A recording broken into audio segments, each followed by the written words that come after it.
창원에서 듣고 계신 이이목님 감사해요. 미친 거지. 쓰러진 노인한테 5만 원을 주다니. 세상 물정 모르는 게 아니라 멍청하다고 봐야 해. 그것 때문에 결국 정규직에도 떨어졌잖아. 동료들은 다은의 선행을 믿지 않았어요. 오히려 구차하게 변명한다고만 생각했죠. 그런데 그날 오후 다은의 집 앞에 검은색 벤츠 S클래스가 줄줄이 오게 되는데 윤다은은 28살이었습니다. 여의도 한복판 서영금융그룹 본사 32층 회장실 앞에서 일하는 계약직 비서였죠. 아침 지하철 안에서 모바일 뱅킹 앱을 켜면 화면에 표시되는 잔고는 늘 비슷했습니다. 52,480원. 실질적으로 쓸 수 있는 돈은 지갑 속 5만 원짜리 한 장뿐이었습니다. 전날 밤 원룸 보증금 대출 이자와 카드값이 자동이체로 빠져나가면서 통장은 텅 비었고 다음 급여일까지는 아직 열흘이 남아 있었습니다. 다은은 지하철 손잡이를 붙잡고 서서 창밖으로 흐르는 한강 풍경을 바라보며 속으로 중얼거렸습니다. 다음 달만 정규직 되면 진짜 숨 좀 쉬겠지. 엄마한테 용돈도 드리고 월세 걱정 없이 살 수 있을 텐데. 그렇게 스스로를 달래며 하루를 버티는 게 익숙해진 지 오래였습니다. 여의나루역에서 내린 다은은 환승 계단을 향해 걸었습니다. 출근 시간대라 사람들이 쏟아져 나왔고 계단 입구는 빠르게 걷는 발걸음과 스마트폰 화면만 들여다보는 얼굴들로 가득했습니다. 그때였습니다. 앞쪽에서 수수한 재킷을 입은 노인 여성 한 분이 휘청이며 비틀거렸습니다. 그리고 그대로 계단 앞에 주저앉았습니다. 다은은 발걸음을 멈췄습니다. 주변 사람들은 잠깐 쳐다보기만 하고 그냥 지나쳤습니다. 누군가는 요즘 노인들, 동정 끌려고 일부러 쓰러지는 사람도 많대라며 비아냥거리는 목소리를 냈습니다. 다은의 핸드폰 알람이 울렸습니다. 출근 30분 전이었습니다. 지금 가지 않으면 지각할 수도 있었습니다. 그런데 발이 떨어지지 않았습니다. 다은은 결국 노인에게 다가갔습니다. 무릎을 꿇고 앉아 맥박을 확인했습니다. 맥박은 뛰고 있었지만 호흡이 불규칙했습니다. 119에 전화를 걸었습니다. 여의나루역 4번 출구 계단 앞이요. 60대 여성분이 쓰러지셨는데 의식이 희미하세요. 상담원은 구급대가 현재 다른 출동 중이라 최소 20분은 걸릴 것 같다고 말했습니다. 20분. 다은은 노인의 얼굴을 내려다봤습니다. 얼굴이 창백했고 입술이 파랗게 질려 있었습니다. 당장 병원에 가야 할 것 같았습니다. 다은은 고민 끝에 택시를 잡았습니다. 노인을 부축해 일으켜 세우고 가까스로 택시 뒷좌석에 앉혔습니다. 노인의 가방은 오래된 가죽이었지만 손때가 곱게 묻어 있었고 안에는 당뇨약과 손자 사진이 담긴 지갑이 보였습니다. 노인은 희미한 의식 속에서 병원당 수치만 중얼거렸습니다. 택시는 가장 가까운 응급실로 향했습니다. 차 안에서 다은은 계산서를 미리 확인했습니다. 요금이 4,500원을 넘었습니다. 병원까지 가면 10,000원 정도 나올 것 같았습니다. 다은은 지갑을 열었습니다. 5만 원짜리 한 장이 전부였습니다. 카드도 있었지만 연체 직전이라 긁히지 않을 확률이 높았습니다. 잠깐 머뭇거렸습니다. 이 돈은 오늘 점심값, 저녁값, 그리고 내일 아침 출근길 교통비까지 전부였습니다. 이 돈을 쓰면 이틀 동안 굶어야 할 수도 있었습니다. 회사 구내식당 무료 티백이라도 얻어 마셔야 할지도 몰랐습니다. 하지만 옆에 누운 노인의 떨리는 손을 보니 다른 선택지가 없었습니다. 다은은 결국 5만 원 지폐 한 장을 운전기사에게 내밀었습니다. 병원 도착하면 잔돈은 할머니 진료 접수하는데 써주세요. 기사는 잠깐 놀란 표정을 지었지만 고개를 끄덕였습니다. 노인은 떨리는 손으로 다은의 팔을 잡으며 이름이 뭐니라고 물었습니다. 다은은 웃으며 말했습니다. 그냥 지나가던 사람이라고 생각하세요.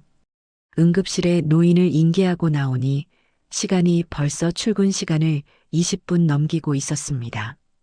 다은은 뛰기 시작했습니다. 여의도 빌딩 숲을 거의 달리다시피 달렸습니다. 숨이 턱까지 차올랐고 구두 뒤꿈치가 발등을 쓸렸지만 멈출 수 없었습니다. 지각은 평가의 치명타였습니다.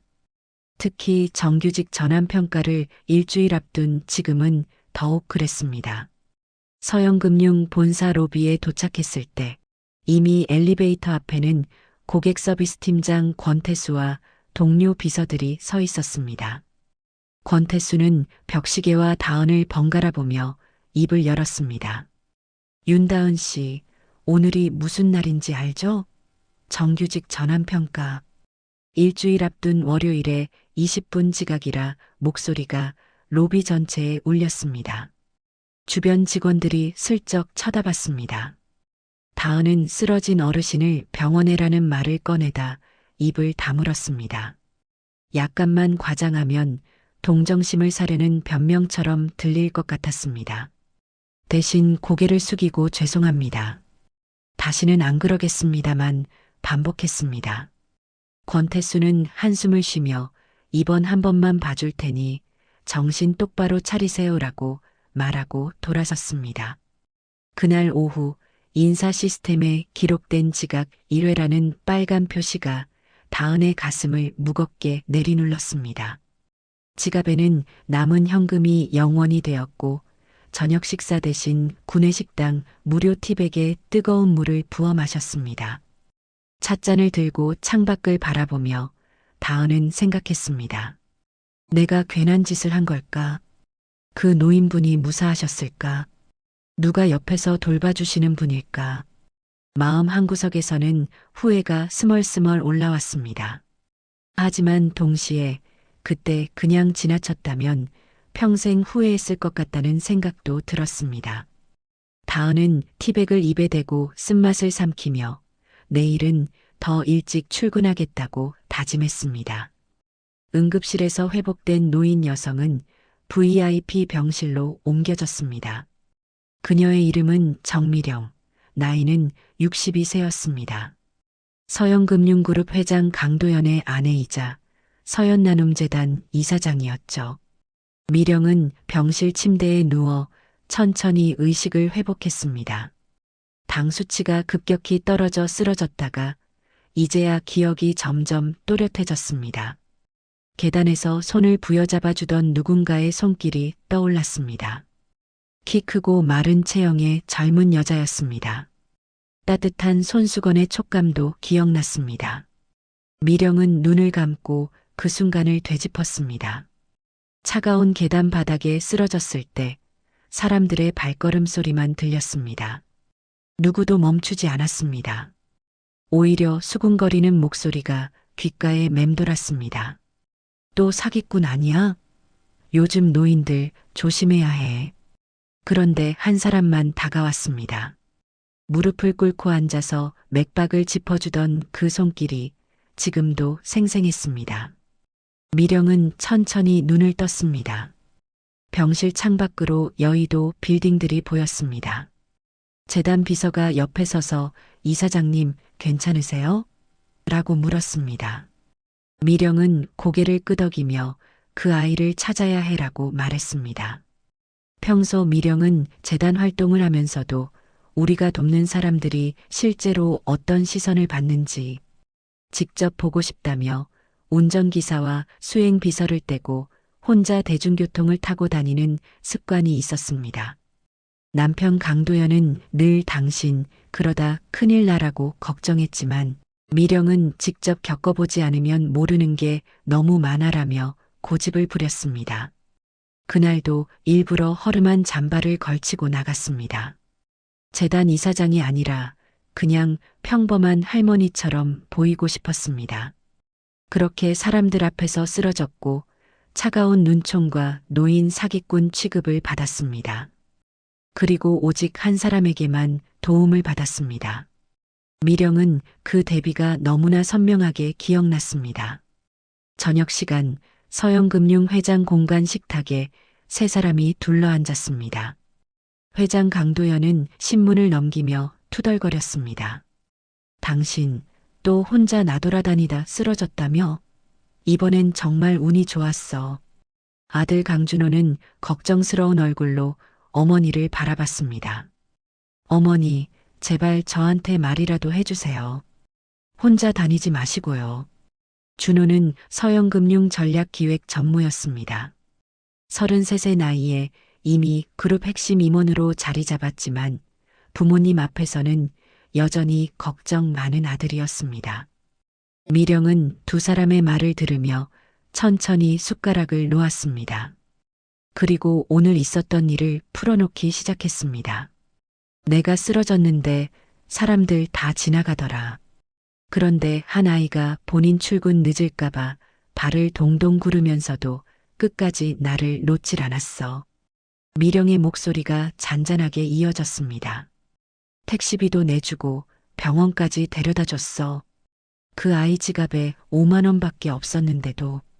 준호가 물었습니다. 어떻게 아세요? 미령은 웃었습니다. 택시 기사한테 들었어. 그 아이가 5만 원 한 장 건네면서 잔돈은 내 진료비에 쓰라고 했대. 본인은 빈손으로 뛰어나갔고 도연이 신문을 내려놓았습니다. 그런 사람이 요즘 세상에도 있나? 미령은 천천히 고개를 끄덕였습니다. 있더라. 그것도 우리 회사 직원이. 준호가 눈을 크게 떴습니다. 우리 회사요? 미령은 그 젊은 여자의 얼굴을 떠올렸습니다. 검은 머리를 단정히 묶은 모습, 명찰에 적혀 있던 서영금융그룹 비서실이라는 글자가 희미하게 보였습니다. 이름을 제대로 보지 못한 것이 아쉬웠습니다. 꼭 다시 찾아야겠어. 그 아이한테 제대로 감사 인사도 못했거든. 미령의 말에 도연이 한숨을 쉬었습니다.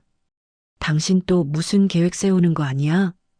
미령은 장난스럽게 웃었습니다. 계획? 그냥 은인 찾는 거지, 뭐. 그 무렵 여의도 본사에서는 사내 공지 메일이 떴습니다. 계약직 비서 정규직 전환 심사 안내라는 제목이었습니다. 비서실 계약직 명단에는 윤다은, 장세아, 한세린 3명의 이름이 올라와 있었습니다. 동료이자 절친인 장세아는 다은에게 카톡을 보냈습니다. 야, 우리 셋 중에 최소 한 명은 떨어질 텐데 내가 제일 유력이라며? 지각만 아니었으면. 다은은 메시지를 보며 쓴웃음을 지었습니다. 지각. 그 한 번의 지각이 평가에 어떤 영향을 미칠지 알 수 없었습니다. 하지만 후회는 없었습니다. 그 노인분이 무사하셨다면 그것만으로도 충분했습니다. 재단 사무실로 돌아온 미령은 비서에게 여의도 본사 직원 현황을 요청했습니다.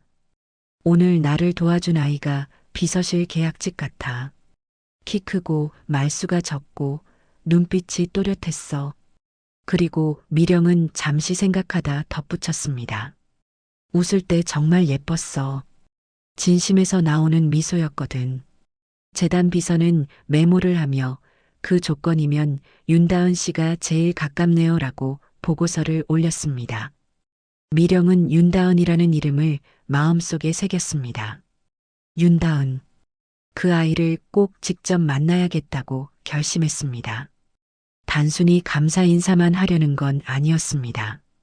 그 아이가 어떤 사람인지, 어떤 환경에서 일하고 있는지, 제대로 대우받고 있는지 궁금했습니다. 미령은 창밖을 바라봤습니다. 여의도 빌딩들 사이로 해가 지고 있었습니다. 저 건물 어딘가에서 그 아이가 일하고 있을 겁니다. 5만 원을 건네고도 이름조차 남기지 않고 떠난 그 아이가. 미령은 조용히 미소 지었습니다. 그 아이를 꼭 직접 보러 가야겠다. 준호는 그날 밤 침실에서 생각했습니다. 어머니가 그렇게까지 마음을 쓰는 사람은 처음 봤습니다. 대체 어떤 사람이길래. 로비에서 잠깐 본 직원이 떠올랐습니다. 서류를 안고 뛰듯이 움직이면서도 고객에게 미소를 잃지 않던 누군가. 혹시 그 사람일까? 준호는 궁금증이 생겼습니다. 다음 날 아침 다은은 평소보다 30분 일찍 출근했습니다. 지각은 절대 안 되겠다는 생각뿐이었습니다. 로비를 지나는데 멀리서 누군가가 지켜보는 시선을 느꼈습니다. 고개를 돌렸지만 아무도 없었습니다. 다은은 고개를 저으며 엘리베이터에 올랐습니다.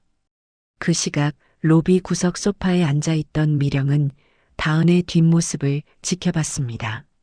재단 비서가 저분이 윤다은 씨입니다라고 귓속말로 알려줬습니다.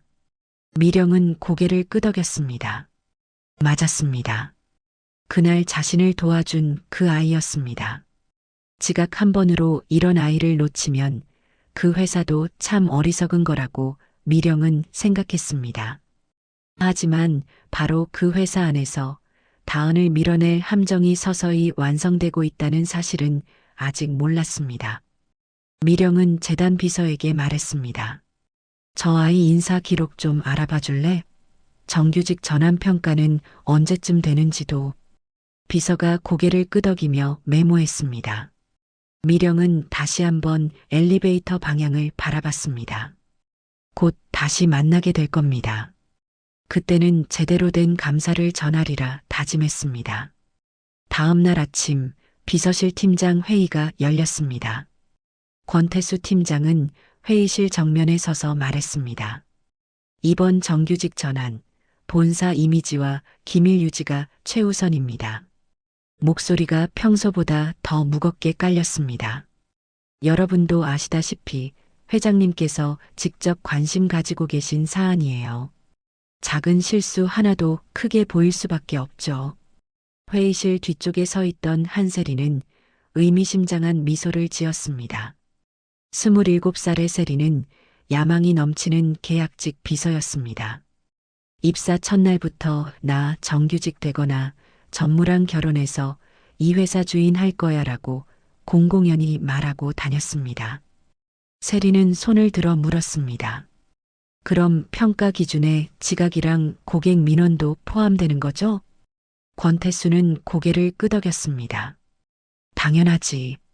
작은 흠도 크게 보일 수 있어. 특히 지금 같은 시기에는 더더욱. 세린의 미소가 더 깊어졌습니다. 회의가 끝나고 나오는 길에 세린은 복도에서 동기 한 명과 마주쳤습니다.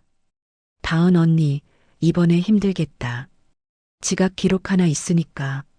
점심시간 세린은 후배와 통화했습니다. 회사 옥상 구석에서 주변을 살피며 목소리를 낮췄습니다. 이번에 비서실 정규직 한 자리뿐이라는 말도 있어. 윤다은? 걔는 지각 한 번 걸렸고 너무 착해서 위로 올라가도 호구 잡히기 딱 좋아. 세린의 목소리에는 비아냥이 가득했습니다. 나는 준비 다 돼 있어. 이번엔 꼭 붙을 거야. 그 통화를 복도 끝에서 장세아가 우연히 듣게 됐습니다. 세아는 화장실에서 나오다가 옥상으로 올라가는 계단 입구 근처를 지나갔습니다. 세린의 목소리가 희미하게 들렸습니다. 세아는 발걸음을 멈추고 귀를 기울였습니다. 지각 기록 하나면 충분해.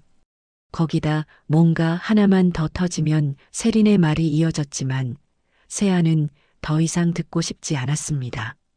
세아는 불길한 예감을 느꼈습니다. 하지만 설마 동료를 일부러 떨어뜨릴까 싶어 일단 넘겼습니다. 다은은 워낙 성실하고 능력도 좋았습니다. 설령 세린이 뭔가 시도한다 해도 결국 실력으로 이길 거라고 생각했습니다. 세아는 고개를 저으며 자리로 돌아갔습니다. 며칠 뒤 회장 비서실로 들어오는 VIP 고객 응대 기록 중 한 장이 사라지는 사건이 발생했습니다. 아침 출근 시간 서류처를 확인하던 선임 비서가 소리쳤습니다. 어제 정리한 사무그룹 회장님 응대 기록이 없는데? 비서실이 순식간에 술렁였습니다. 권태수 팀장은 얼굴이 하얗게 질렸습니다. 누가 결제 서류를 제대로 바인딩 안 했냐? 목소리가 떨렸습니다. VIP 고객 정보가 유출되면 회사 신뢰도에 치명타였습니다. 팀장은 즉시 CCTV 확인을 지시했습니다. 화면에는 퇴근 전 다은이 서류철을 정리하는 모습이 보였습니다. 다은은 꼼꼼하게 한 장 한 장 확인하며 파일에 끼웠습니다. 그리고 서류철을 책장에 꽂았습니다. 그 뒤에 세린이 나타났습니다. 세린은 아무렇지 않게 서류철을 꺼내 들춰봤습니다. 몇 장을 넘기다가 한 장을 빼내는 듯한 동작이 보였습니다. 하지만 화면 각도상 정확히 무엇을 했는지는 불분명했습니다. 권태수 팀장은 단편적인 장면만 보고 결론을 내렸습니다. 윤다은 씨 사무실로 와봐요. 다은은 자리에서 일어나 팀장실로 향했습니다. 가슴이 두근거렸습니다. 무슨 일인지 짐작이 갔습니다. 아침부터 비서실이 소란스러웠으니까요. 팀장실 문을 닫자 권태수가 바로 말했습니다. 서류 관리가 이렇게 허술해서야 되겠어? VIP 개인정보가 빠져나가면 회사 신뢰가 어떻게 되겠냐고요. 다은은 당황했습니다. 제가 어제 분명히 다 정리했는데요. 한 장 한 장 확인하고 파일에 넣었습니다. 권태수는 고개를 저었습니다. CCTV에 당신이 서류 정리하는 거 다 나왔어요. 당신 손을 마지막으로 거쳤다고요. 다은은 항변하려 했습니다. 그 뒤에 누가 또 만졌을 수도 있잖아요. 다시 한번 확인해 주시면 하지만 팀장은 손을 저었습니다. 지각한 사람이 변명까지 하면 안 되죠. 이번 건 경고로 남길 겁니다. 다은은 더 이상 말할 수 없었습니다. 이미 지각한 사람이라는 낙인이 찍힌 탓에 무슨 말을 해도 변명처럼 들릴 뿐이었습니다. 팀장실 문을 나서는 다은의 어깨가 축 처졌습니다. 복도에서 세린이 다가왔습니다. 다은 언니 괜찮아요? 혹시 실수한 거 있으면 미리 말씀드려요. 제가 도와드릴게요. 세린의 목소리는 걱정으로 가득했지만 눈빛은 달랐습니다. 다은은 그 눈빛을 보고 뭔가 이상하다고 느꼈습니다. 하지만 증거는 없었습니다. 고마워, 세린아. 괜찮아. 라고 답하며 자리로 돌아왔습니다.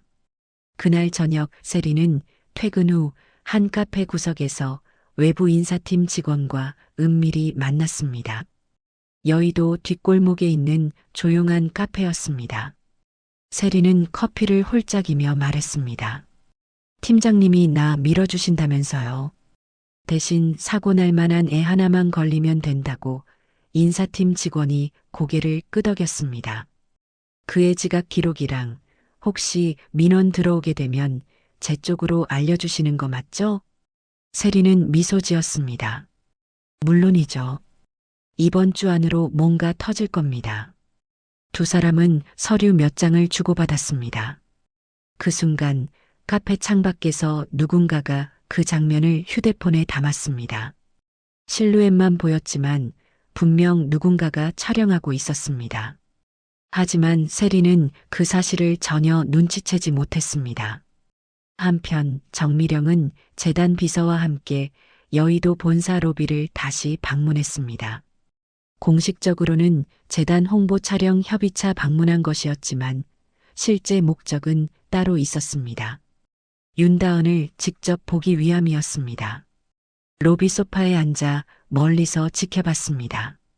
점심시간이 지나고 비서실 직원들이 오가기 시작했습니다. 그때 다은이 나타났습니다. 서류를 안고 뛰듯이 움직이면서도 고객에게 미소를 잃지 않았습니다. 한 노부부가 로비에서 길을 헤매고 있자 다은은 즉시 다가가 안내를 도왔습니다. 어디 찾으세요? 제가 모셔다 드릴게요.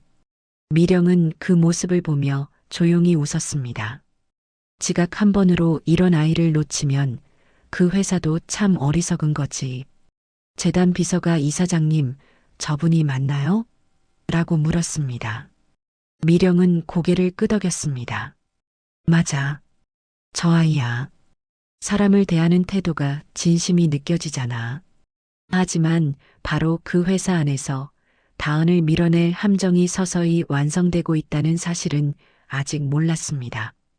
미령은 다은이 엘리베이터에 타는 모습을 지켜보다가 재단 비서에게 말했습니다.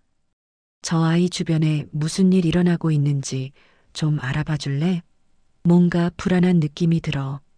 재단 비서는 메모하며 고개를 끄덕였습니다. 미령은 로비를 나서며 생각했습니다. 저 아이를 지켜줘야겠다고. 자신을 도와준 은인이기도 하지만 저런 사람이 부당하게 밀려나면 안 된다는 생각이 들었습니다. 미령은 차에 오르며 운전기사에게 말했습니다. 본사로 가요. 회장님 만나야 할 일이 있어. 그날 밤 다은은 원룸에 돌아와 침대에 누웠습니다. 천장을 바라보며 생각했습니다. 서류 분실건 분명 자신은 제대로 정리했습니다. 그런데 왜 자꾸 자신에게 책임이 돌아오는 걸까? 지각 한 번 때문일까? 아니면 정말 자신이 부족한 걸까? 다은은 눈을 감았습니다.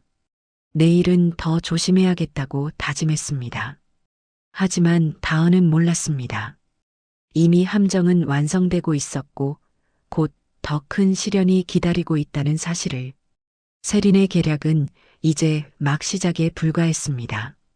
정규직 전환 1차 발표를 일주일 앞둔 금요일 아침, 인사팀으로 익명 이메일 민원이 접수됐습니다. 제목은 서영금융 본사 비서실 직원의 부적절한 고객 응대 건이었습니다. 인사팀 담당자는 메일을 열어봤습니다. 최근 서영금융 본사 비서실에서 키 크고 말수 적은 여직원이 VIP 고객에게 무례하게 응대했습니다. 해당 직원은 고객의 요청을 제대로 듣지도 않고 불친절한 태도로 일관했습니다. 묘사는 다은과 너무 흡사했습니다. 키 크고 말수 적다는 표현, 비서실이라는 소속까지. 첨부된 시간대는 지난주 수요일 오후 6시경이었습니다. 다은이 늦게까지 남아 야근하며 VIP 미팅실을 정리하던 날이었습니다. 인사팀 담당자는 즉시 이 내용을 권태수 팀장에게 전달했습니다. 권태수는 메일을 읽고 한숨을 쉬었습니다. 윤다은, 또 윤다은이었습니다. 지각에 이어 서류 관리 미흡, 그리고 이제 고객 민원까지. 팀장은 고개를 저으며 다은을 회의실로 호출했습니다. 윤다은 씨, 잠깐 회의실로 와봐요. 다은은 불길한 예감에 가슴이 철렁했습니다. 회의실 문을 열고 들어가자 권태수가 노트북 화면을 돌려 보였습니다. 이거 읽어봐요. 다은은 화면의 글을 천천히 읽어 내려갔습니다. 읽으면 읽을수록 얼굴이 창백해졌습니다. 자신에 대한 이야기였습니다. 하지만 전혀 사실이 아니었습니다. 팀장님, 이건 다은이 말을 시작하려 했지만 권태수가 손을 들어 막았습니다. 지각, 서류 관리 미흡에 이어 민원까지 이 정도면 회사 이미지에 치명적이에요. 목소리가 차갑게 가라앉았습니다. 지금까지 봐줬는데 이젠 더 이상 감싸줄 수가 없어요. 다은은 기억을 더듬었습니다.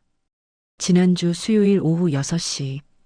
그때 VIP 미팅실에 계셨던 분은 유 회장님이었습니다. 나이 지긋한 분이셨고 미팅이 끝난 후 짐이 많으셔서 다은이 대신 옮겨드렸습니다. 커피가 미지근해졌다고 하셔서 새로 내려서 다시 드렸습니다. 그분은 고맘대 젊은 친구라며 웃으셨습니다. 무례했다고? 그럴 리가 없었습니다. 다은은 조심스럽게 설명했습니다. 그 시간대에 제가 유 회장님 짐을 대신 옮겨드리고 커피를 다시 내려드렸습니다. 오히려 감사하다고 하셨는데요. 하지만 권태수는 고개를 저었습니다. 고객은 늘 갑이야. 내 기억보다 민원이 더 중요해. 이미 본사로 들어온 공식 민원이라고. 다은은 답답했습니다. 그럼 직접 확인해 볼 수는 없나요? 유 회장님께 여쭤보면 권태수가 말을 잘랐습니다. 익명 민원이라 누가 넣었는지도 모르고 고객 정보는 함부로 공유할 수 없어요. 이미 인사 기록에 올라갔으니까 조심하세요. 회의실을 나오는 다은의 다리가 후들거렸습니다. 복도를 걸어가는데 주변 동료들의 시선이 느껴졌습니다. 벌써 소문이 퍼진 모양이었습니다. 다은 언니, 고객 민원 들어왔대. 정규직 전환 글렀네. 수군거리는 소리가 귓가에 맴돌았습니다. 며칠 뒤 인사팀 공지에 정규직 전환 최종 후보 명단이 올라왔습니다. 다은은 떨리는 손으로 모니터를 켰습니다. 공지를 클릭했습니다. 명단을 내려다봤습니다. 안세린, 그리고 다른 부서 계약직 1명, 총 2명이었습니다. 다은과 장세아의 이름은 없었습니다. 다은은 화면을 멍하니 바라봤습니다. 믿을 수가 없었습니다. 2년 동안 밤낮 없이 일했습니다. 주말 출근도 마다하지 않았습니다. 고객들에게 항상 미소로 대했습니다. 그런데 지각 1번, 그리고 조작된 민원 하나로 모든 게 무너졌습니다. 장세아가 뛰어왔습니다. 야, 이거 뭐야? 이건 말도 안 돼. 세아의 목소리가 떨렸습니다. 하루 이틀 같이 일한 것도 아니고 사람들이 다 내가 어떻게 일하는지 알잖아. 이건 잘못됐어. 다은은 고개를 저었습니다. 괜찮아, 세아야. 나 괜찮아. 하지만 괜찮지 않았습니다. 눈물이 차올랐지만 참았습니다. 회사에서 우는 모습은 보이고 싶지 않았습니다. 다은은 자리에서 일어나 화장실로 향했습니다. 세면대 앞에 서서 찬물로 얼굴을 씻었습니다. 거울 속 자신의 얼굴이 창백했습니다. 그날 오후 권태수 팀장이 다은을 따로 불렀습니다. 팀장실 문을 닫고 권태수는 서류 한 장을 건넸습니다. 회사 구조조정도 있고 최근 민원건도 있어서 이번 달까지만 근무해줬으면 해요. 사실상 해고 통보였습니다. 다은은 서류를 받아들며 물었습니다. 민원 내용 한 번만 직접 확인해 볼 수 있을까요? 제가 정말 잘못한 게 있다면 사과하고 싶어요. 하지만 권태수는 고개를 저었습니다. 개인정보라서 공유 못합니다. 이미 결정된 사안이에요. 이해해 주세요. 이해할 수 없었습니다. 하지만 더 이상 할 말이 없었습니다. 다은은 고개를 숙이며 알겠습니다라고만 답했습니다. 팀장실 문을 나서는 순간 눈물이 터질 것 같았습니다. 하지만 꾹 참았습니다. 복도를 걸어가는데 다리에 힘이 없었습니다. 회의실 문 앞 복도에서 장세아가 이 대화를 듣게 됐습니다. 세아는 팀장실 근처를 지나다가 문틈으로 새어나오는 목소리를 들었습니다. 이번 달까지만이라는 말, 해고라는 단어가 귓가에 맴돌았습니다. 세아는 주먹을 꽉 쥐었습니다. 며칠 전 카페에서 세린이 외부 인사팀 직원을 만나 나누던 대화가 떠올랐습니다. 지각 기록 하나면 충분해. 거기다 뭔가 하나만 더 터지면 퍼즐 조각이 맞춰지듯 모든 게 명확해졌습니다. 지각, 서류 분실, 그리고 이번 민원까지 모두 다은을 향해 설계된 것이었습니다. 세아는 소름이 돋았습니다. 동료를 이렇게까지 밀어낼 수 있다는 게 믿기지 않았습니다. 하지만 동시에 두려움도 밀려왔습니다. 이 사실을 폭로하면 자신도 팀과 회사에서 찍힐 수 있었습니다. 세린은 분명 보복할 것입니다. 그리고 권태수 팀장도 세린 편을 들 가능성이 높았습니다. 세아는 복도 구석에 서서 고민했습니다. 친구를 지켜야 할까 아니면 자신을 지켜야 할까? 머릿속이 복잡했습니다. 그때 다은이 팀장실에서 나왔습니다. 얼굴이 새하얗게 질려 있었습니다. 세아는 다은을 불렀습니다. 다은아. 다은은 고개를 들었습니다. 눈가가 붉어져 있었습니다. 세아는 다가가서 손을 잡았습니다. 괜찮아? 다은은 고개를 끄덕였습니다. 응, 괜찮아. 그냥 이번 달까지만 다니면 돼. 목소리가 떨렸습니다. 마지막 퇴근길, 세아는 다은에게 조심스럽게 전화를 걸었습니다. 집에 돌아와서였습니다. 한참을 망설이다가 결국 버튼을 눌렀습니다. 여보세요, 다은아? 응, 세아야. 왜? 다은의 목소리가 지쳐 있었습니다. 세아는 숨을 깊이 들이쉬고 말했습니다. 나, 세린이 널 떨어뜨리려고 무슨 짓 하는 걸 본 것 같아. 미안해. 더 일찍 말했어야 했는데 전화기 너머로 침묵이 흘렀습니다. 한참 뒤 다은의 목소리가 들렸습니다. 고마워, 세아야. 내 마음만 받을게.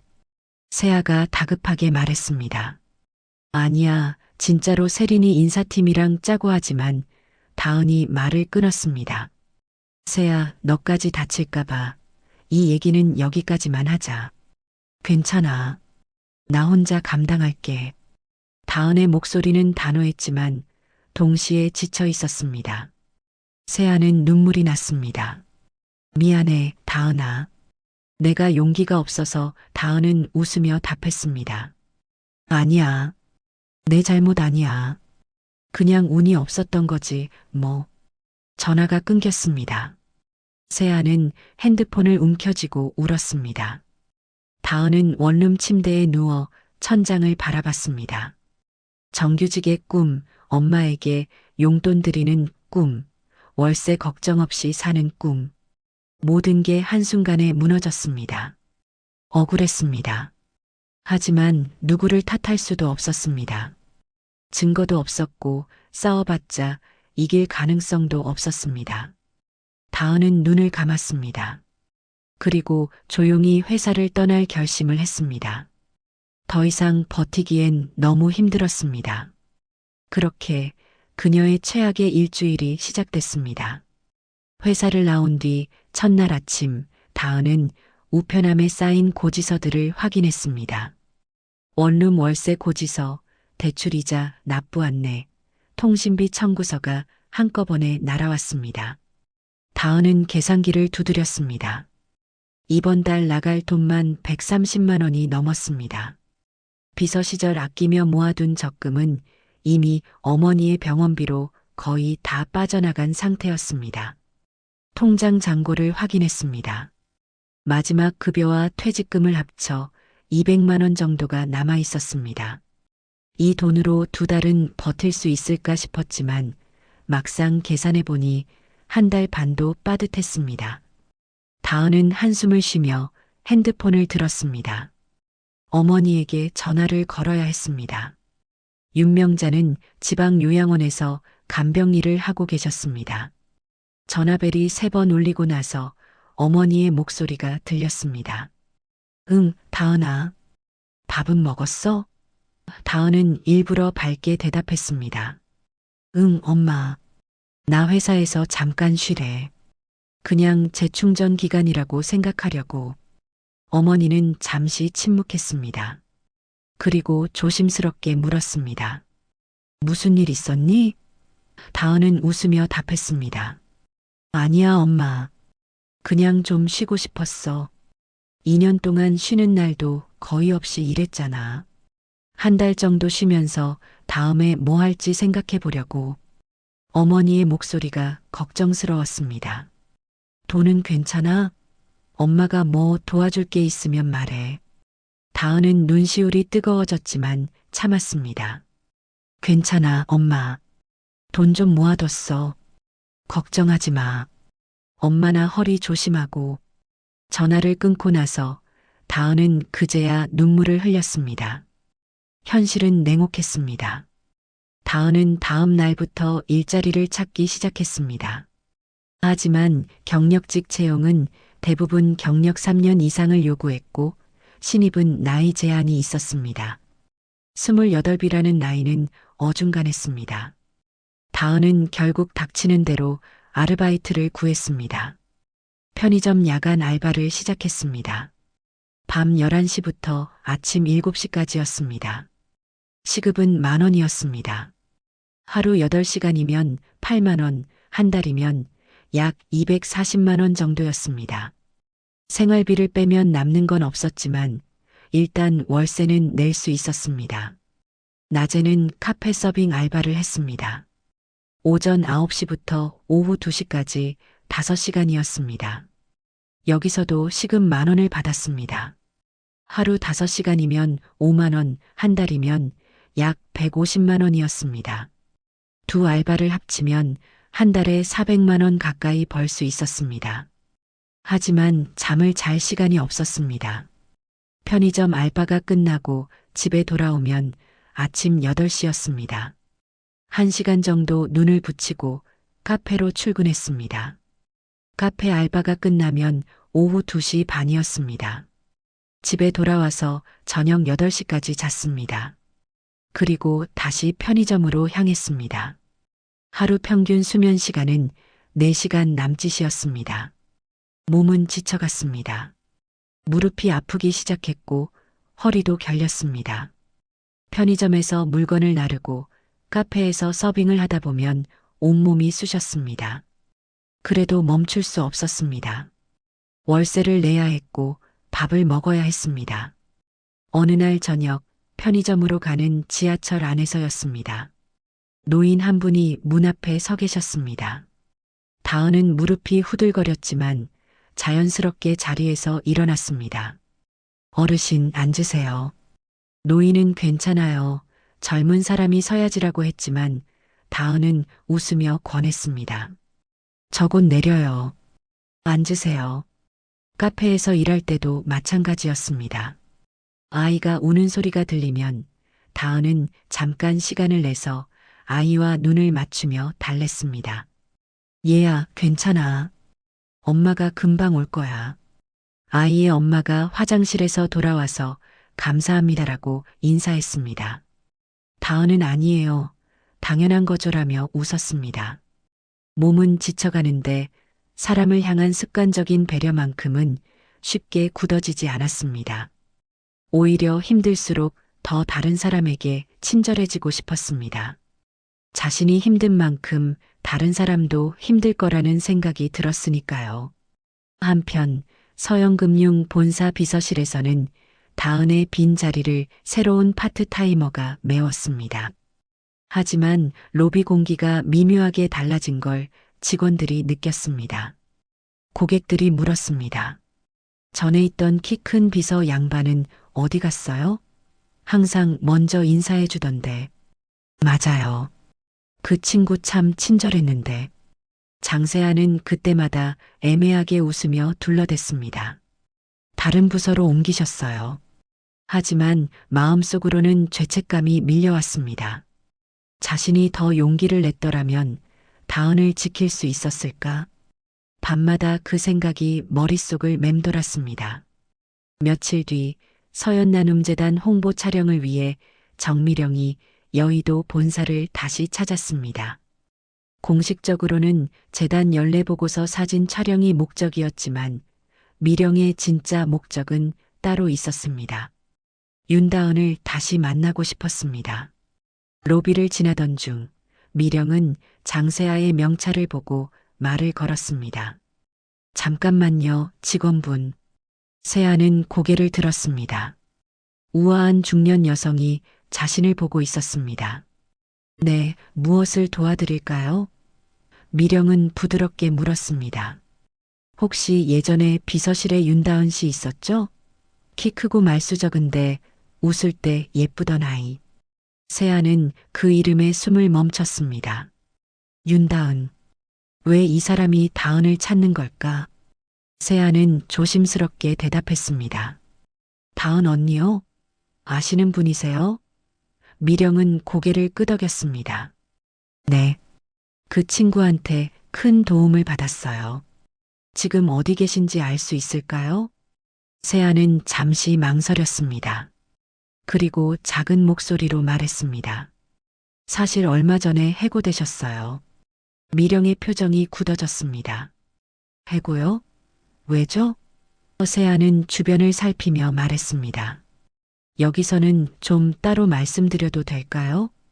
두 사람은 로비 구석 소파로 자리를 옮겼습니다. 세아는 민원과 해고, 과정을 아는 범위 안에서 그리고 자신이 위험해지지 않을 선까지 솔직하게 설명했습니다. 저는 그 민원이 조작된 거라고 생각해요. 다은 언니는 절대 그런 사람 아니거든요. 근데 증거가 없어서요. 미령은 조용히 들었습니다. 얼굴에 분노가 스쳐 지나갔지만 곧 차분함을 되찾았습니다. 고마워요, 직원분. 당신도 쉽지 않았을 텐데 말해줘서. 미령은 명함과 개인 연락처를 꺼냈습니다. 혹시 다은 씨랑 연락되면 꼭 제게 알려줄래요? 난 그 아이에게 아직 빚을 못 갚았거든요. 세아는 명함을 받아들며 눈을 크게 떴습니다. 서연나눔재단 이사장 정미령. 이 사람이 바로 회장 부인이자 재단 이사장이었습니다. 세아는 떨리는 목소리로 물었습니다. 다은 언니를 도와주실 건가요? 미령은 따뜻하게 웃었습니다. 그래야죠. 그 아이가 나를 도와줬으니까.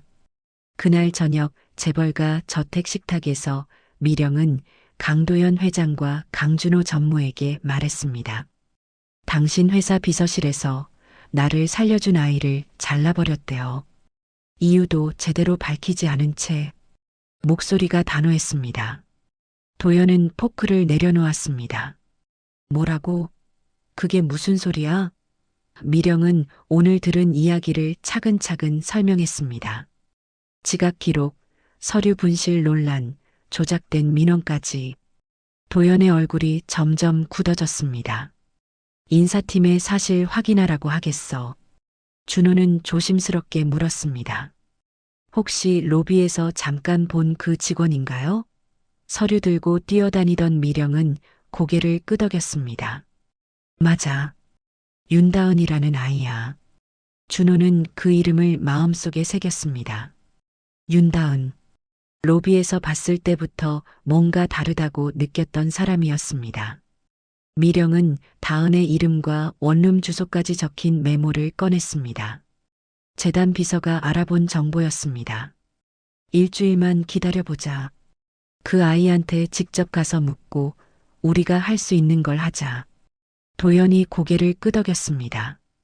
그래. 회사 이름을 더럽힌 사람이 따로 있다면 그것도 바로잡아야지. 준호는 메모를 보며 생각했습니다. 일주일 뒤면 자신도 함께 가야겠다고. 어머니가 그렇게까지 마음을 쓰는 사람이라면 분명 특별한 이유가 있을 겁니다.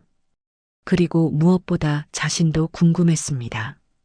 어떤 사람이기에 전 재산 5만 원을 낯선 노인에게 건넬 수 있었을까?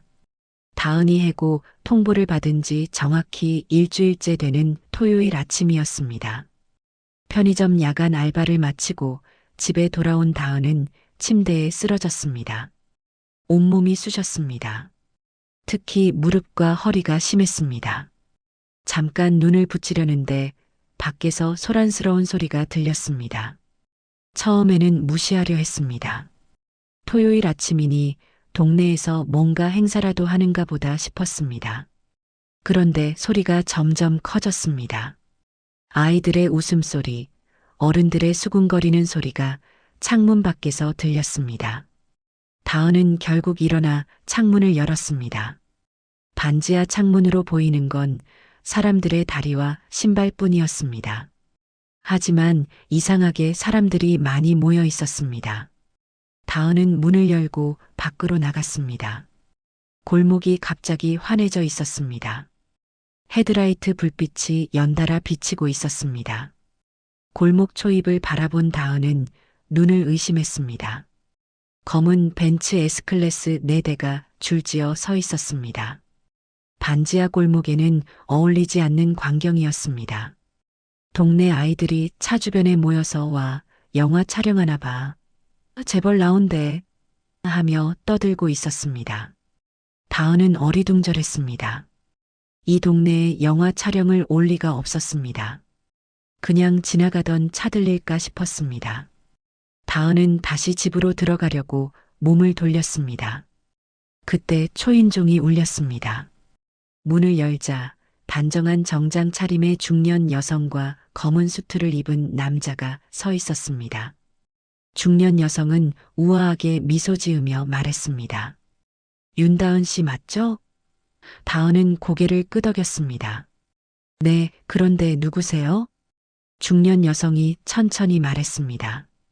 지하철역에서 나를 병원에 데려다 줬던 은인. 다은은 그제야 그 얼굴을 떠올렸습니다. 지하철 계단에서 쓰러졌던 그 노인. 아니, 노인이 아니었습니다. 다은은 이 사람을 어디서 본 것 같았습니다. TV에서, 신문에서, 옆에 서 있던 남자가 명함을 건넸습니다. 서영금융그룹 전략기획 전무 강준호입니다. 다은은 명함을 받아들며 얼어붙었습니다. 서영금융그룹 전무. 그렇다면 이 중년 여성은 다은은 뒤늦게 상황을 이해하고 당황했습니다. 죄송합니다. 제가 지금 옷도 제대로 안 갖춰 입고 미령은 웃으며 손을 저었습니다. 괜찮아요. 우리가 갑자기 찾아와서 놀라셨죠? 근처에 조용히 얘기할 곳이 있을까요? 다은은 머리가 복잡했습니다. 왜 회장 부인과 전무가 자신을 찾아온 걸까? 혹시 회사 일로 문제가 생긴 걸까? 아니면 소송이라도 걸려고. 결국 네 사람은 근처 호텔 라운지로 자리를 옮겼습니다. 다은, 미령, 준호, 그리고 재단 비서까지 총 4명이었습니다. 고급 소파에 앉은 다은은 몸을 어디에 둬야 할지 몰랐습니다. 편의점 알바복 위에 급하게 걸친 점퍼가 초라하게 느껴졌습니다. 미령은 먼저 차를 주문한 뒤 다은을 바라보며 말을 시작했습니다. 그날 기억나세요? 지하철 계단에서 쓰러진 노인. 다은은 고개를 끄덕였습니다. 네, 기억나요. 그런데 그게 이사장님이셨다는 건 몰랐어요. 미령은 천천히 그날의 기억을 되짚었습니다. 나는 평소에 재단 활동을 하면서 우리가 돕는 사람들이 실제로 어떤 시선을 받는지 직접 보고 싶어서 일부러 수수한 옷을 입고 다녀요. 그날도 그랬죠. 당 수치가 떨어져서 쓰러졌는데 미령의 목소리가 잠시 멈췄습니다. 사람들이 다 지나갔어요. 심지어 노인 사기꾼 취급까지 받았죠. 그런데 당신만 멈췄어요. 출근 늦을까봐 발을 동동 구르면서도 끝까지 나를 놓지 않았죠. 미령의 눈빛이 따뜻했습니다. 당신이 아니었다면 난 그날 여기 없었을지도 몰라요. 다은은 당황하며 손을 저었습니다. 아니에요. 그냥 당연한 일을 했을 뿐이에요. 미령은 고개를 저었습니다. 당연한 일이라고요? 수십 명이 지나갔는데 당신만 했어요. 그게 얼마나 대단한 건지 알아요? 미령은 잠시 숨을 고르고 이어서 말했습니다. 그리고 들었어요. 회사에서 당신에게 어떤 일이 일어났는지. 다은의 얼굴이 굳었습니다. 미령은 서류 몇 장을 꺼냈습니다. 우리가 조사를 좀 했어요. 익명 민원, 서류 분실, 지각 기록까지. 준호가 말을 이었습니다. 익명 민원부터 말씀드릴게요. 그 민원은 실제 VIP와는 무관한 조작이었습니다. 다은은 눈을 크게 떴습니다. 조작이요? 준호는 고개를 끄덕였습니다. 네. 우리가 해당 시간대에 미팅실을 이용한 유 회장님께 직접 확인했습니다. 유 회장님은 오히려 당신을 칭찬하셨어요. 짐도 옮겨주고 커피도 새로 내려줬다고요. 다은은 숨이 막혔습니다. 그렇다면 지금까지 자신을 괴롭혔던 민원은 거짓이었단 말입니까? 준호는 계속 설명했습니다. 서류 분실 논란도 마찬가지입니다. CCTV 전체 영상을 재검토해 보니 한세린 씨가 서류를 들고 나갔다가 다시 넣는 장면이 포착됐어요. 의도적으로 서류를 빼냈다가 다시 넣은 겁니다. 당신을 의심하게 만들려고요. 다은은 믿을 수 없다는 표정이었습니다. 세린이 그렇게까지 할 줄은 몰랐습니다.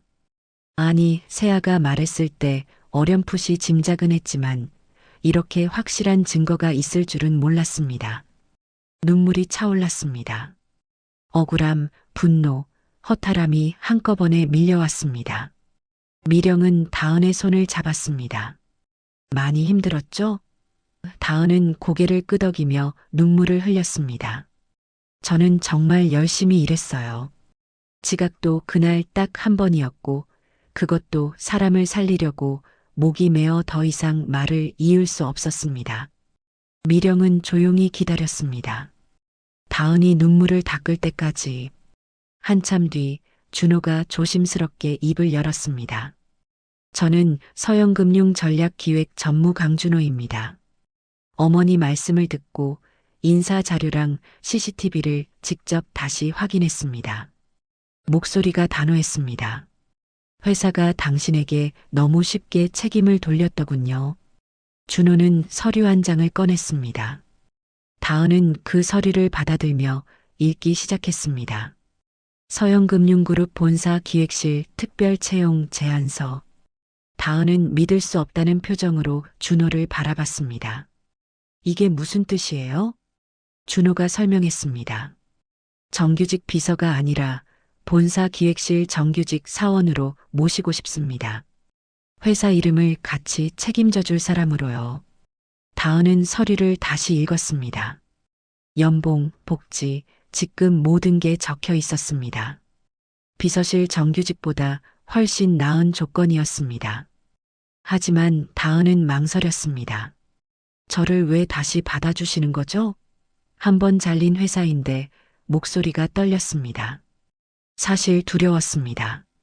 다시 들어가서 또 같은 일을 겪으면 어떡하죠? 또 누명을 쓰면 어떡하죠? 그런 생각들이 머릿속을 맴돌았습니다. 미령이 다은의 손을 더 꽉 잡았습니다. 우린 인간적으로 당신에게 빚이 있고 회사는 능력 있는 사람을 놓칠 뻔했어요. 미령의 눈빛이 진지했습니다. 이번에는 위에서부터 당신 편일 겁니다. 회장님도 전무님도 그리고 나도. 준호가 덧붙였습니다. 한세린 씨와 권태수 팀장은 이미 징계 절차에 들어갔습니다. 감사팀에서 전면 조사 중이고요. 회사는 당신에게 사과해야 합니다.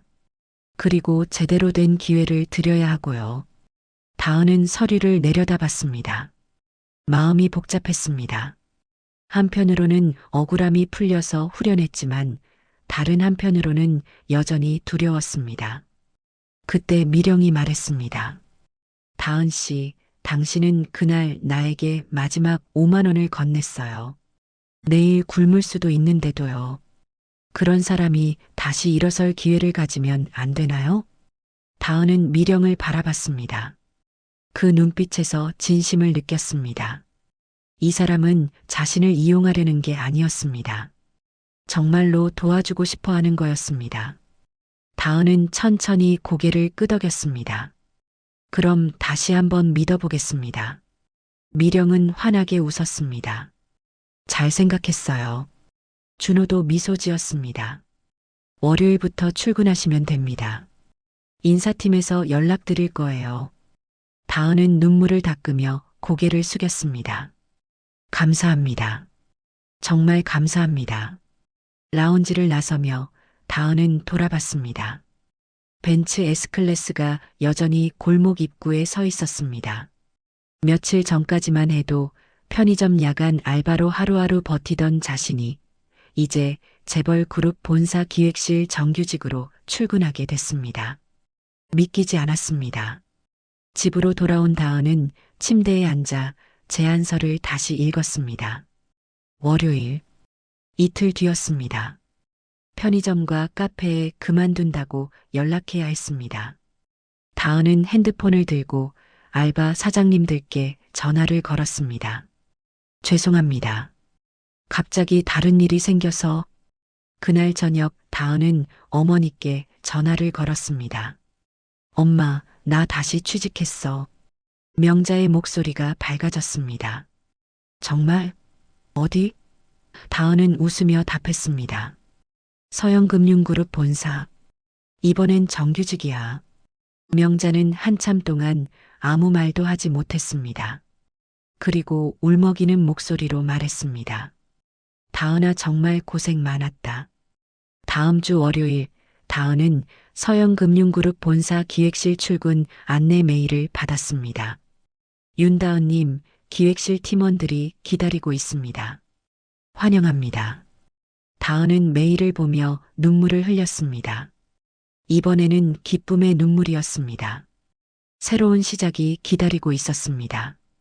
기획실 첫 출근 날 아침, 다은은 평소보다 1시간 일찍 일어났습니다. 거울 앞에 서서 정장을 다시 한번 확인했습니다. 깔끔한 블라우스에 자켓, 슬랙스를 입었습니다. 비서실 시절보다 조금 더 격식 있는 차림이었습니다. 기획실은 임원들과 직접 일하는 부서였으니까요. 여의도 본사 로비에 도착했을 때 낯익은 풍경이 눈에 들어왔습니다. 며칠 전까지만 해도 이곳에서 고객들을 안내했었습니다. 하지만 이제는 다른 위치에서 일하게 됐습니다. 다은은 깊게 숨을 들이쉬고 엘리베이터를 탔습니다. 30층, 기획실이 있는 층이었습니다. 엘리베이터 문이 열리자 기획실 팀장이 기다리고 있었습니다. 윤다은 씨 맞죠? 어서 오세요. 저는 기획실 김성민 팀장입니다. 다정한 목소리였습니다. 다은은 인사를 했습니다. 안녕하세요. 잘 부탁드립니다. 팀장은 다은을 사무실로 안내했습니다. 여기가 당신 자리예요. 초기에는 프로젝트 회의 자료 정리와 리서치 같은 서포트 업무를 맡게 될 겁니다.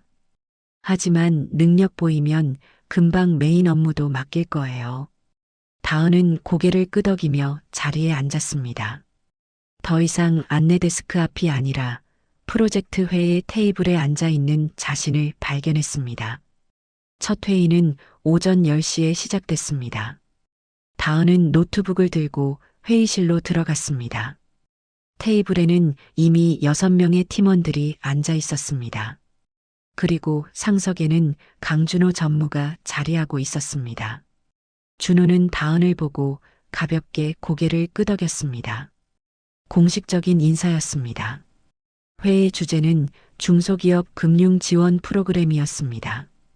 팀원들이 하나씩 의견을 냈습니다. 이자율을 낮추는 방향으로 가면 어떨까요? 아니면 심사 기준을 완화하는 게 나을 것 같은데요. 다은은 조용히 듣고만 있었습니다. 첫날이니까 분위기를 파악하는 게 먼저라고 생각했습니다. 하지만 준호가 다은을 바라보며 물었습니다. 윤 대리는 어떻게 생각하세요? 현장에서 고객들을 직접 만나보셨잖아요. 다은은 잠시 망설였습니다. 그리고 조심스럽게 입을 열었습니다. 제가 비서실에서 일할 때 중소기업 대표님들 많이 뵀는데요. 대부분 이자율보다는 서류 절차가 너무 복잡하다고 하셨어요. 다은은 기억을 떠올리며 계속 말했습니다.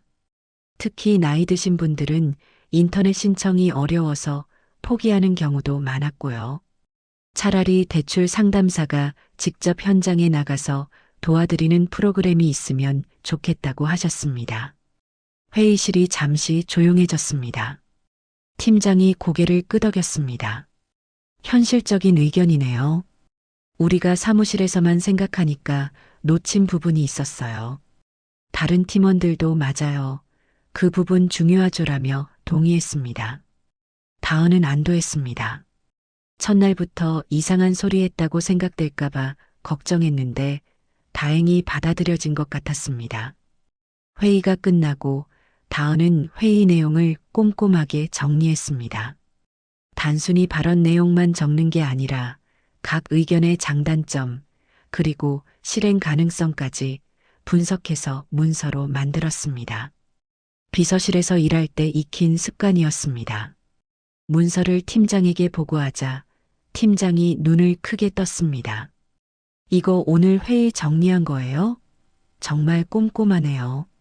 며칠이 지나면서 다은은 점차 존재감을 드러내기 시작했습니다. 회의에서 날카로운 질문을 던졌습니다. 이 프로그램 실제로 중소기업 대표님들이 신청할까요? 홍보가 부족하면 무용지물 아닐까요?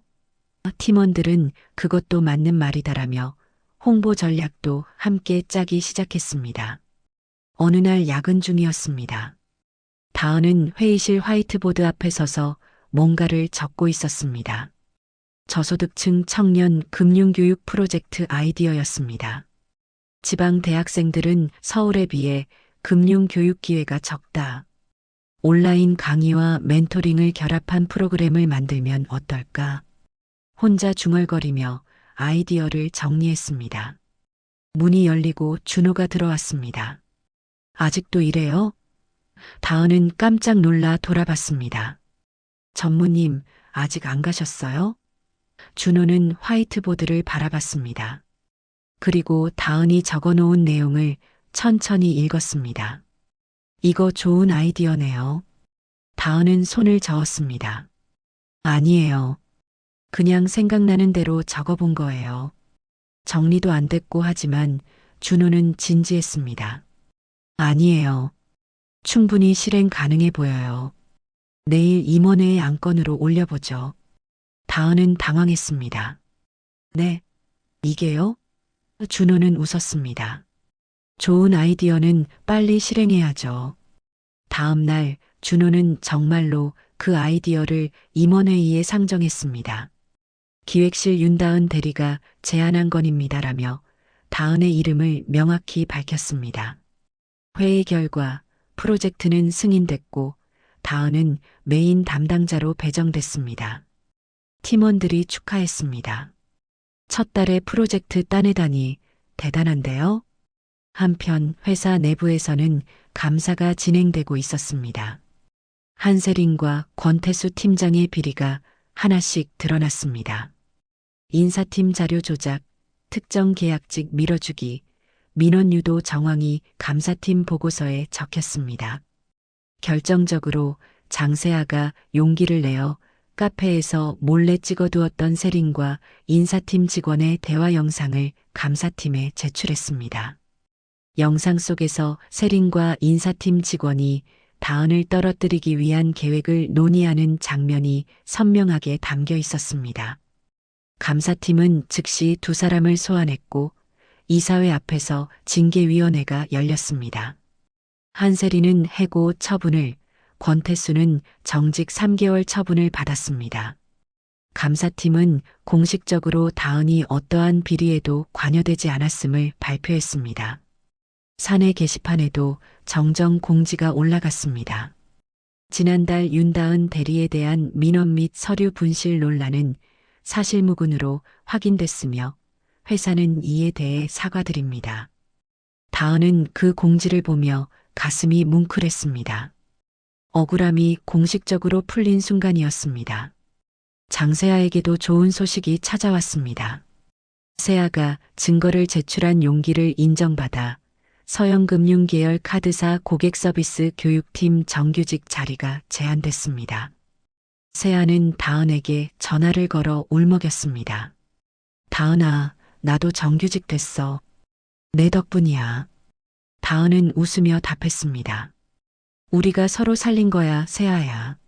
시간이 흐르며 다은과 준호는 업무 파트너를 넘어 서로의 생활과 가족 이야기를 나누는 사이가 됐습니다. 점심시간에 함께 구내식당에 가거나 야근 후에 커피를 마시며 대화를 나눴습니다. 준호는 다은에게 어린 시절 이야기를 들려줬습니다. 저는 어릴 때부터 친구들이 저한테 다가오는 게 진심인지 아니면 우리 집 재산 때문인지 늘 의심했어요. 다은은 조용히 들었습니다. 준호가 계속 말했습니다. 그래서 사람을 믿기가 어려웠죠. 누구든 제 뒤에 뭔가 있을 거라고 생각했어요. 다은은 고개를 끄덕였습니다. 힘드셨겠어요. 준호는 쓸쓸하게 웃었습니다. 그랬죠. 그런데 당신은 달랐어요. 어느 날 저녁 프로젝트가 성공적으로 마무리된 뒤였습니다. 팀 회식이 있었고 다은은 술을 조금 마셨습니다. 평소에 잘 마시지 않아서 금방 취했습니다. 회식이 끝나고 준호가 다은을 택시에 태워주려고 함께 밖으로 나왔습니다. 택시를 기다리며 다은은 약간 취한 채로 말했습니다. 전무님, 저 같은 사람 재벌가에서는 민폐 아닐까요? 웃으면서 한 말이었지만 속마음이었습니다. 준호는 진지하게 다은을 바라봤습니다. 왜 그런 생각을 해요? 다은은 고개를 저었습니다. 저는 그냥 평범한 사람이잖아요. 돈도 없고 백도 없고 이사장님이나 전무님은 제가 특별해 보일지 몰라도 사실 저는 그냥 운이 좋았을 뿐이에요. 준호는 잠시 침묵했습니다. 그리고 천천히 입을 열었습니다. 저는 어릴 때부터 우리 집 재산 때문에 저한테 다가오는 사람들만 봤어요. 근데 당신은 제가 전무인지도 모르고 그냥 카페 손님으로 대했잖아요. 준호의 목소리가 부드러웠습니다. 로비에서 처음 봤을 때도 당신은 저를 임원으로 보지 않고 그냥 사람으로 봤어요. 그래서 처음부터 당신이 좋았어요. 다은은 눈을 크게 떴습니다. 취기가 단번에 깨는 것 같았습니다. 전무님. 준호는 웃었습니다. 회사에서는 전무라고 부르세요. 하지만 밖에서는 그냥 준호라고 불러주면 좋겠어요. 다은은 아무 말도 할 수 없었습니다. 가슴이 두근거렸습니다. 한편 미령은 재단 사무실에서 다은과 함께 일할 기회를 늘려갔습니다. 청년 금융교육 프로젝트가 재단과도 연계됐기 때문입니다. 어느 날 둘만 남은 사무실에서 미령이 말했습니다. 다은 씨, 나중에 우리 집에서 불편한 일 있으면 꼭 얘기해요. 다은은 고개를 들었습니다. 네. 미령은 따뜻하게 웃었습니다. 난 며느리가 아니라 같이 사람을 돕는 동료가 하나 더 생겼으면 좋겠거든요. 다은은 미령의 말뜻을 이해하고 얼굴이 빨개졌습니다. 이사장님, 그건... 미령은 손을 저었습니다. 아직 준호가 고백도 안 했나요? 그 아이 일은 빠른데 연애는 느리네. 다은은 당황했습니다. 저희는 아직. 미령은 웃으며 말했습니다. 괜찮아요. 천천히 해요. 다만 내가 하고 싶은 말은 당신을 시험하려는 게 아니라는 거예요. 진심으로 환영한다는 뜻이에요. 다은은 그제야 안도감을 느꼈습니다. 이 집안에서 시험받는 사람이 아니라 환영받는 사람이 된 것 같았습니다. 미령은 차를 따르며 말했습니다. 당신은 그날 나에게 마지막 5만 원을 건넸어요. 그 진심을 잊을 수가 없어요. 그런 사람과 함께 일하고 같은 가족이 되는 건 내게도 축복이에요. 그로부터 석 달이 흐른 어느 저녁이었습니다. 서연나눔재단이 후원하는 소규모 콘서트가 열렸습니다. 지역 청년 음악가들을 지원하는 프로그램의 일환이었죠. 다은은 재단 프로젝트 담당자로서 행사 진행을 돕고 있었습니다. 콘서트가 끝나고 관객들이 하나둘 빠져나갔습니다. 무대 뒤편에서 정리를 마친 다은은 잠시 의자에 앉아 숨을 돌렸습니다.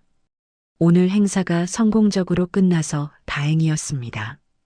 그때 준호가 나타났습니다. 수고했어요. 다은은 고개를 들어 웃었습니다. 전무님도 오셨어요?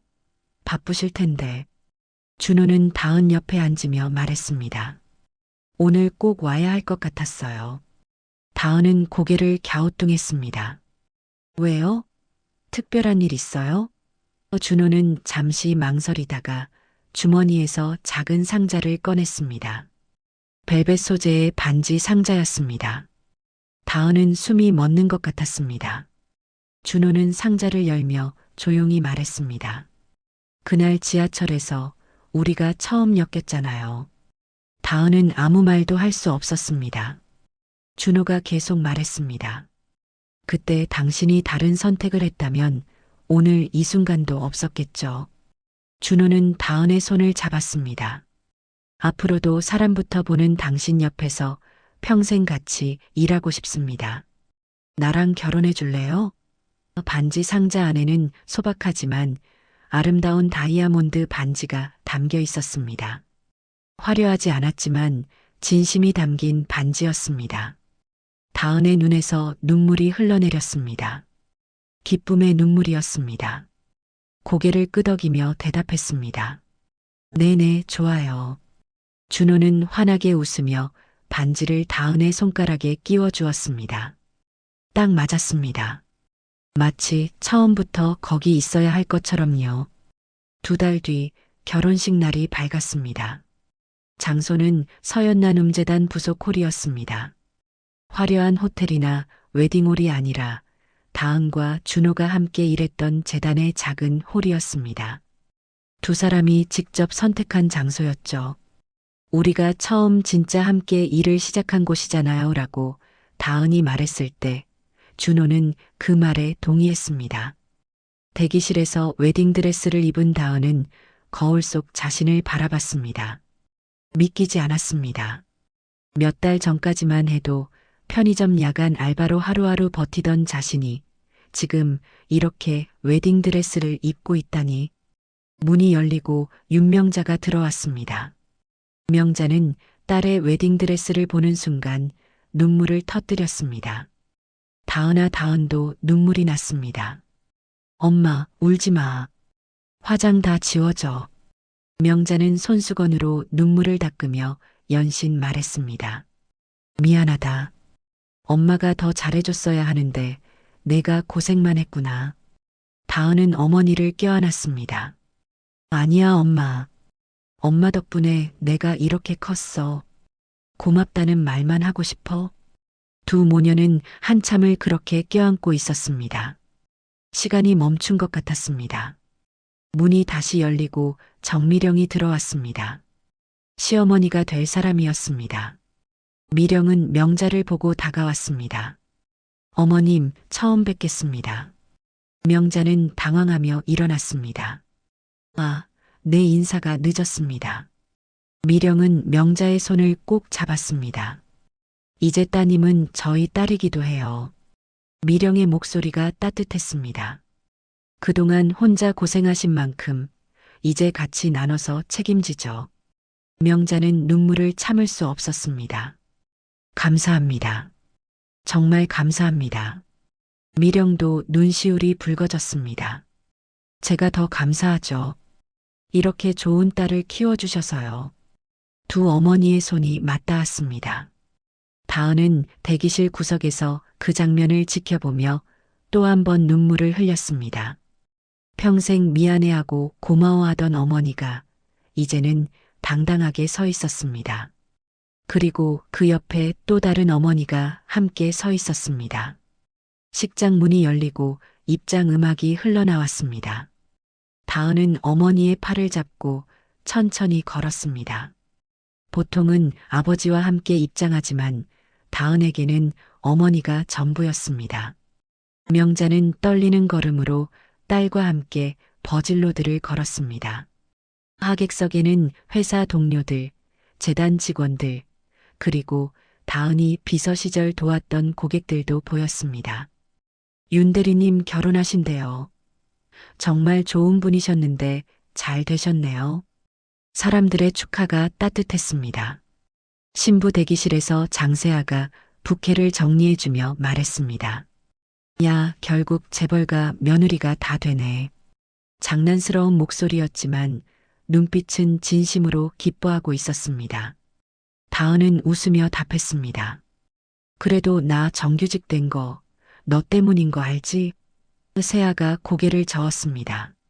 아니야. 우리가 서로 살린 거야. 두 사람은 껴안았습니다. 함께 계약직으로 시작해서 억울함도 함께 겪고 결국 함께 정규직이 됐습니다. 그리고 이제 다은은 결혼까지 하게 됐습니다. 세아는 눈물을 닦으며 말했습니다. 행복해, 진짜로. 다은도 고개를 끄덕였습니다. 너도 곧 좋은 사람 만날 거야. 식장 한쪽 구석에서는 예전에 회사 로비에서 다은에게 도움받았던 직원들도 모여 있었습니다. 역시 사람 좋더니 잘 됐어. 맞아. 그런 사람이 복받아야지. 진심 어린 축하였습니다. 다은은 그들을 보며 손을 흔들었습니다. 모두가 웃으며 손을 흔들어 주었습니다. 결혼식이 끝나고 몇 달이 흘렀습니다. 다은은 서연나눔재단 전략기획팀 팀장으로 공식 임명됐습니다. 회장 강도연이 직접 임명장을 수여했습니다. 임명식에서 도연은 말했습니다. 윤다은 팀장은 우리 그룹 이름을 가장 자격 있게 써줄 사람입니다.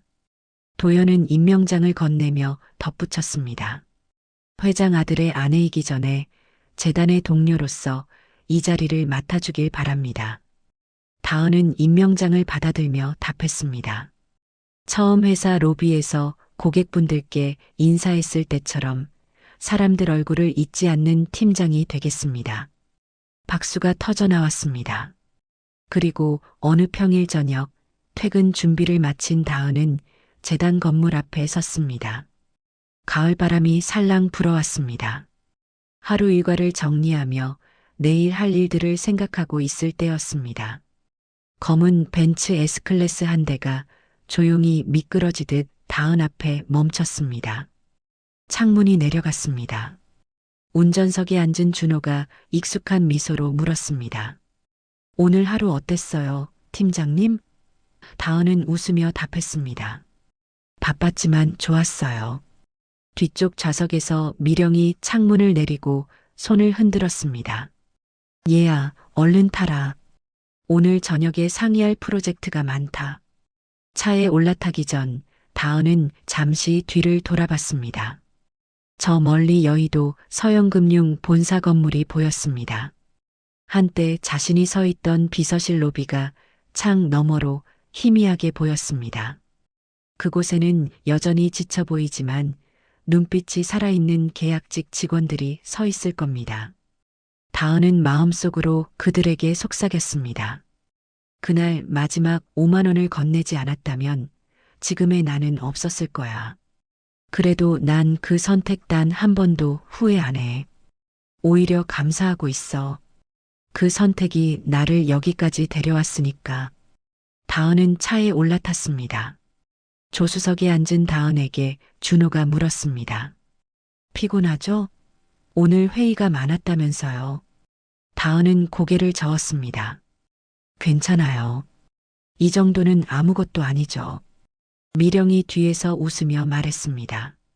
그래도 무리하지 마. 내일도 있잖아. 차가 출발했습니다. 여의도 야경이 창밖으로 흘러갔습니다. 반짝이는 빌딩들, 한강을 건너는 다리, 저녁 하늘에 물든 구름까지 모든 것이 아름다웠습니다. 차 안에서는 준호와 미령, 그리고 다은이 내일 진행할 새로운 복지 프로젝트에 대해 이야기했습니다. 저소득층 청년들을 위한 주거 지원 프로그램은 어떨까요? 다은이 제안했습니다.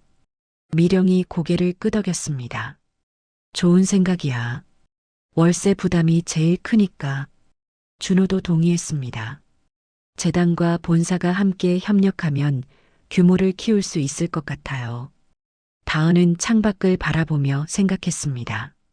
몇 달 전까지만 해도 자신도 월세 걱정에 잠 못 이루던 사람이었습니다. 반지하 원룸에서 통장 잔고를 확인하며 한숨 쉬던 사람이었습니다. 그런데 지금은 그런 사람들을 도울 수 있는 위치에 서 있습니다. 차는 한강 다리를 건너며 나아갔습니다. 강물이 가로등 불빛에 반짝였습니다. 다은은 손가락에 낀 결혼 반지를 내려다봤습니다. 그리고 옆자리에 앉은 준호를, 뒷좌석에 앉은 미령을 바라봤습니다. 이 사람들이 이제 자신의 가족이었습니다. 시어머니인 줄도 모르고 전 재산 5만 원을 건넨 여의도 계약직 비서. 딱 일주일 뒤 반지하방 앞에 벤츠 S클래스 4대가 줄지어 섰던 그날. 그날로부터 지금까지의 시간이 주마등처럼 스쳐 지나갔습니다. 이제 다은은 더 이상 도움을 받는 사람이 아니었습니다. 시어머니와 함께 사람을 돕는 재단 팀장이 됐습니다. 벤츠 S클래스를 타고 복지 프로젝트를 논의하는 사람이 됐습니다. 하지만 변하지 않은 게 하나 있었습니다. 사람을 먼저 보는 마음이었습니다. 차 안에 따뜻한 침묵이 흘렀습니다. 준호가 다은의 손을 잡았습니다. 미령이 뒤에서 두 사람을 바라보며 미소 지었습니다. 벤츠 S클래스는 여의도 야경 사이를 가르며 앞으로 나아갔습니다. 내일도 모레도 그 다음 날도 계속될 이야기를 싣고서 다은은 눈을 감았습니다. 그리고 조용히 생각했습니다. 고마워요. 그날의 나에게 5만 원을 건네기로 선택해줘서, 지각하는 걸 감수하고 사람을 선택해줘서, 그 덕분에 지금 여기 있어. 그리고 앞으로도 계속 그럴 거야. 사람을 먼저 보는 선택을. 그게 나니까.